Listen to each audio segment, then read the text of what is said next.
adanya pemeriksaan terhadap Majelis Hakim Gregorius Ronald Tanur. Hari ini hasilnya sudah disampaikan oleh tim kepada Ketua Mahkamah Agung. Kemudian Ketua Mahkamah Agung meminta juru bicara Mahkamah Agung untuk menyampaikan hasil tersebut kepada rekan-rekan media dan masyarakat. Ya.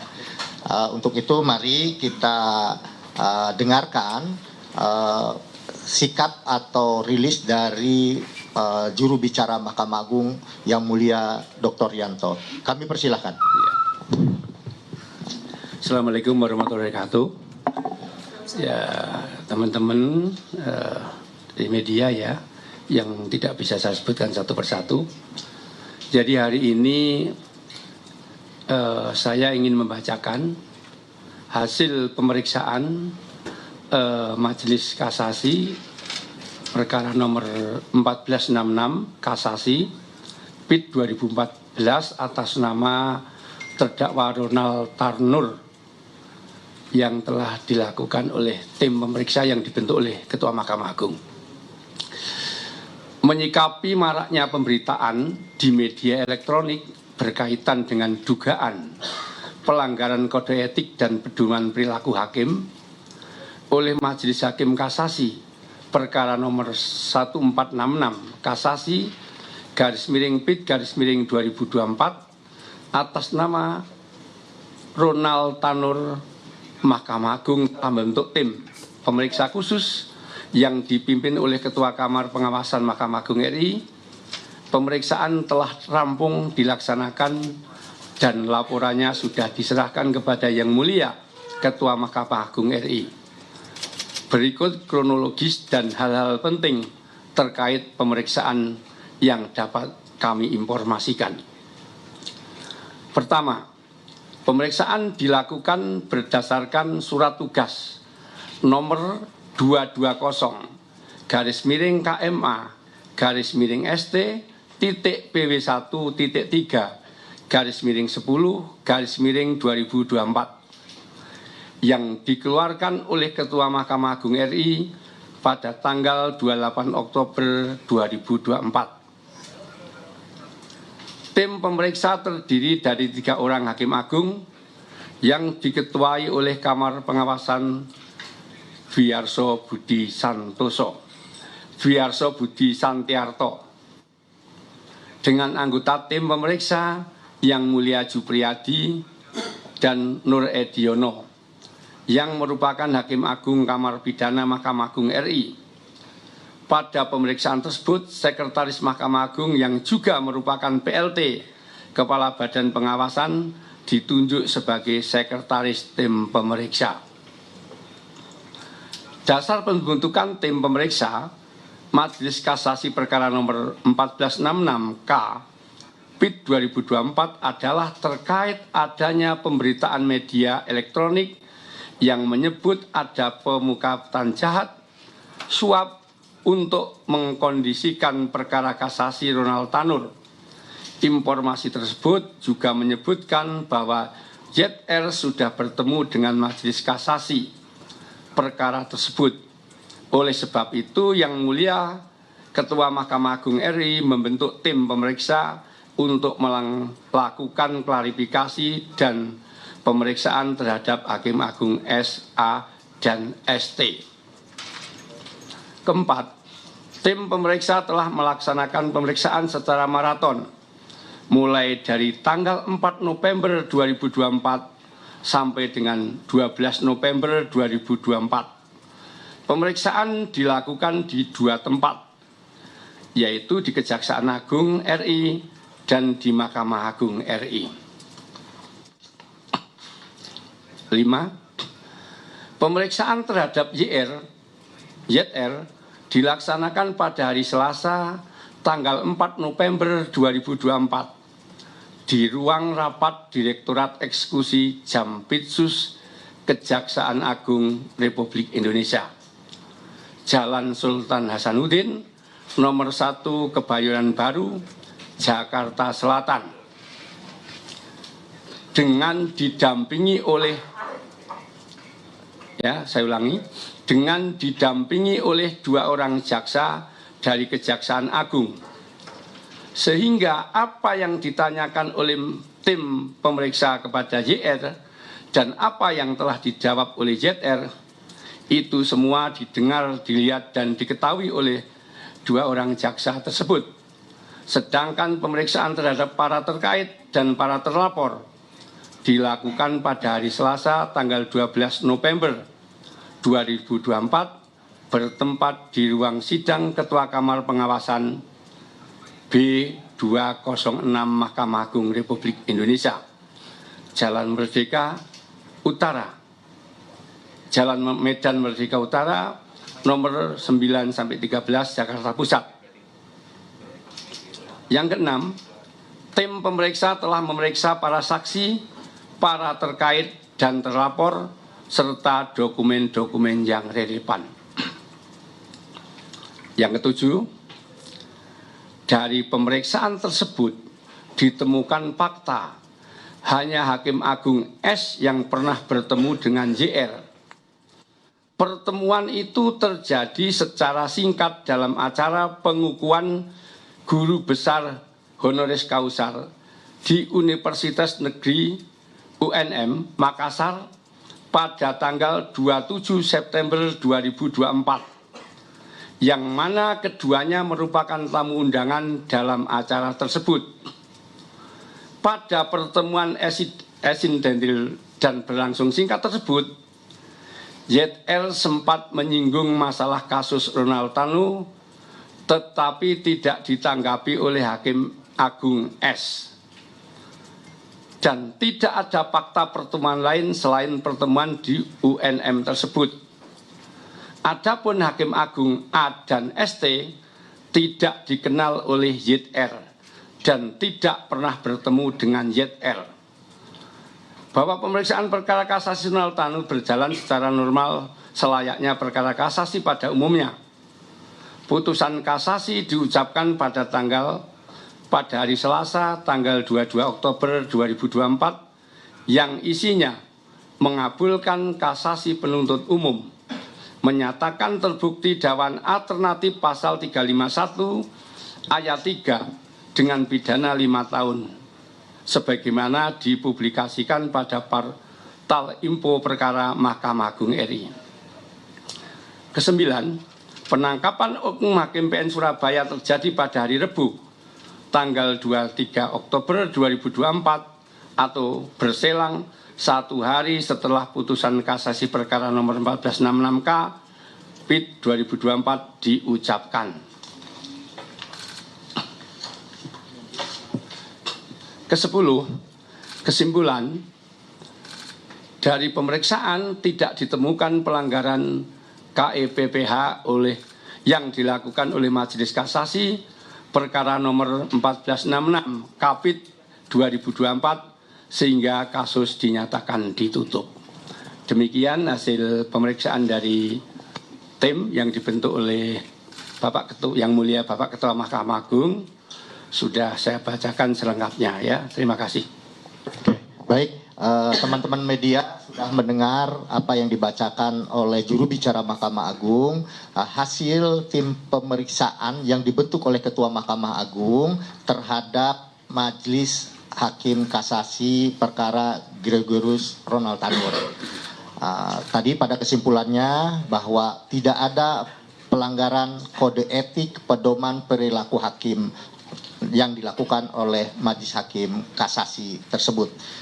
Barangkali ada yang mau ditanyakan atau disampaikan kepada juru bicara Mahkamah Agung. Kita kasih kesempatan 3 orang penanya terlebih dahulu. Dari saya kiri ada 2. Siapa Mbak? Jihan, Pak. Jihan dari Tempo. Mbak Ana dari Tempo juga bukan? Dian dari Kompas ya. Dia dari Kompas, sorry. Ini kompas.com. Tempo kompas.com. Oke.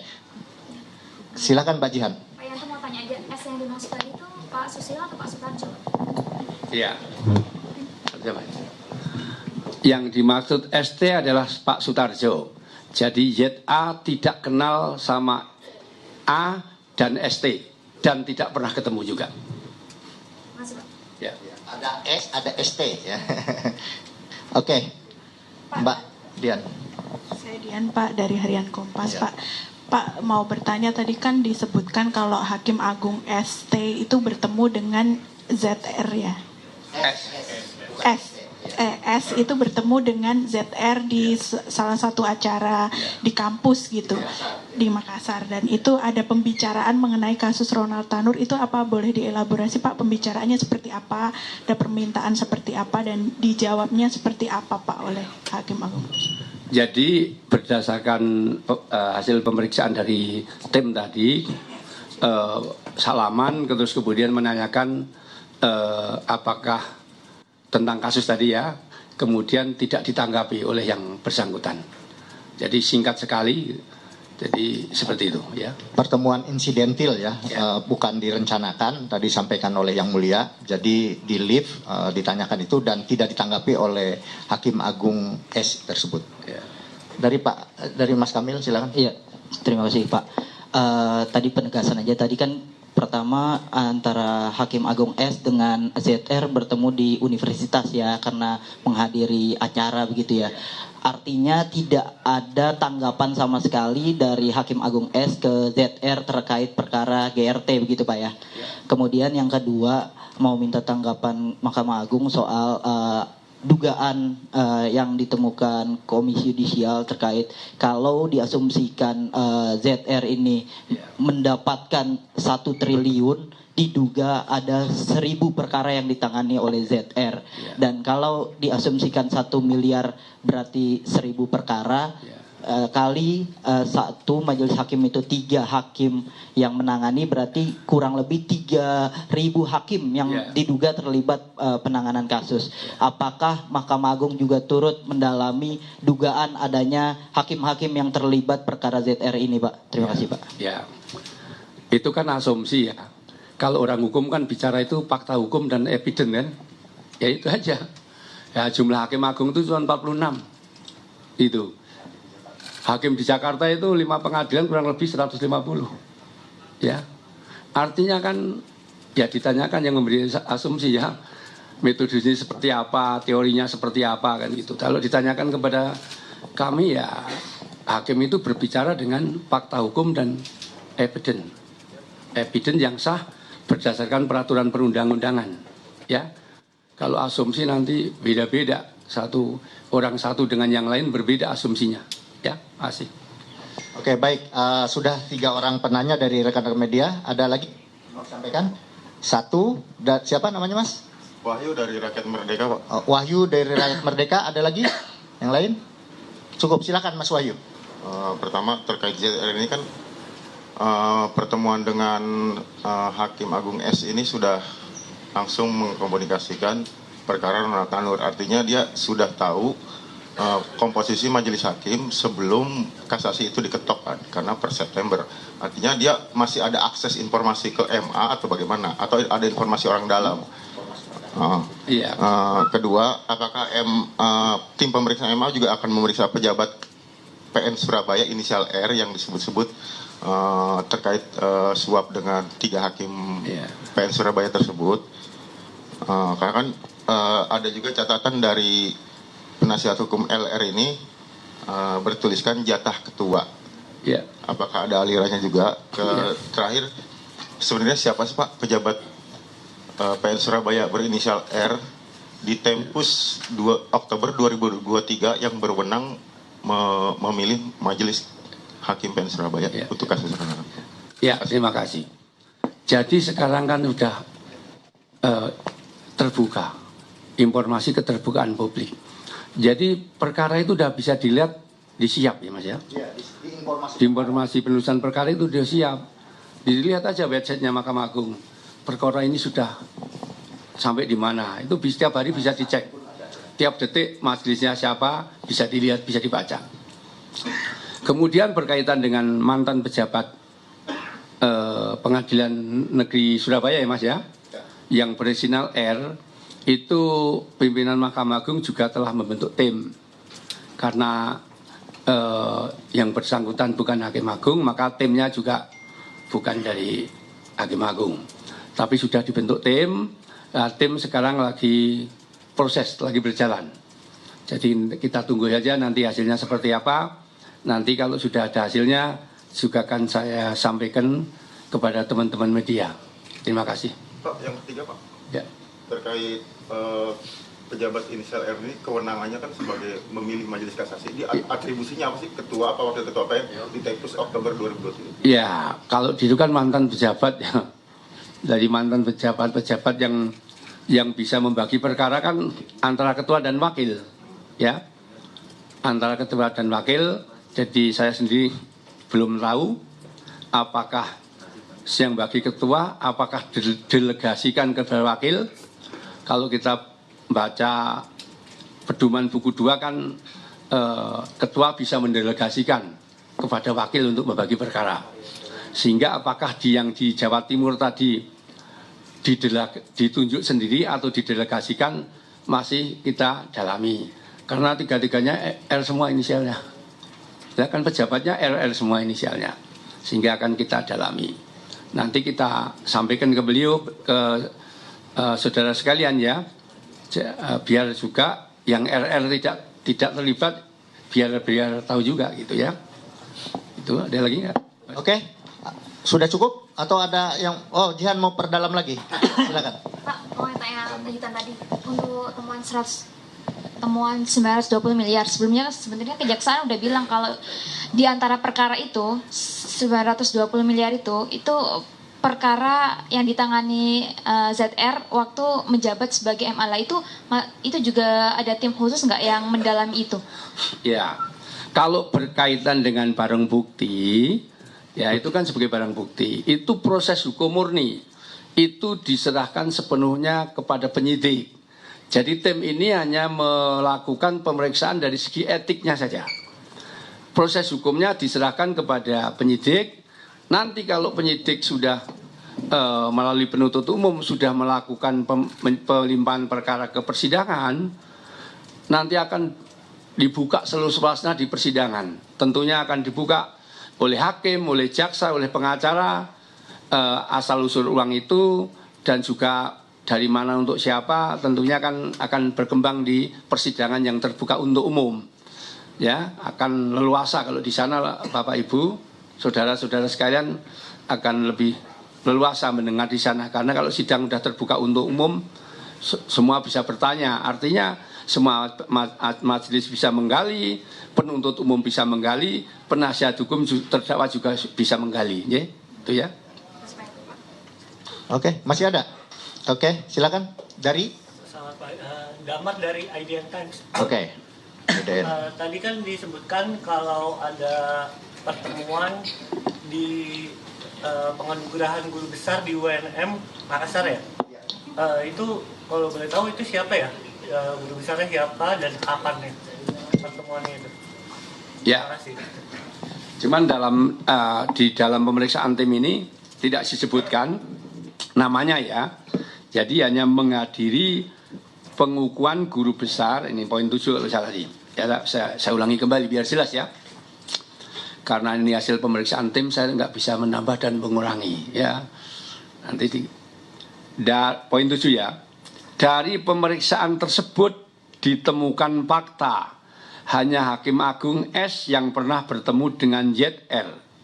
Pertemuan itu terjadi secara singkat dalam acara pengukuhan guru besar. Ya, juru bicara Mahkamah Agung Yanto tadi memaparkan hasil pemeriksaan Majelis Kasasi terhadap dugaan adanya suap ya begitu dan pengaturan putusan kasasi terhadap Ronald Tanur yang sebelumnya divonis bebas dalam Majelis Kasasi. Namun tadi sudah diungkapkan bahwa pemeriksaan ini dilakukan berdasarkan surat tugas dan tindak lanjut dugaan pemufakatan jahat dan dugaan suap.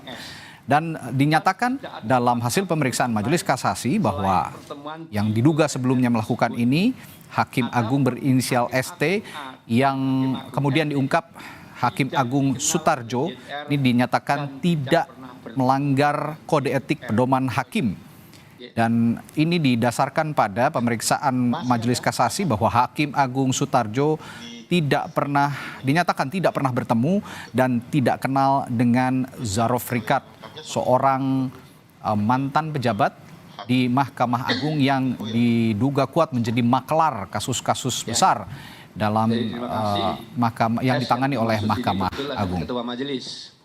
Dan saudara, breaking news Kompas TV kami tutup. Informasi lebih lengkap lainnya nanti akan disampaikan dalam program Kompas Siang yang akan hadir selama 30 menit ke depan. Saya Radi Saputro undur diri. Terima kasih. Sampai jumpa.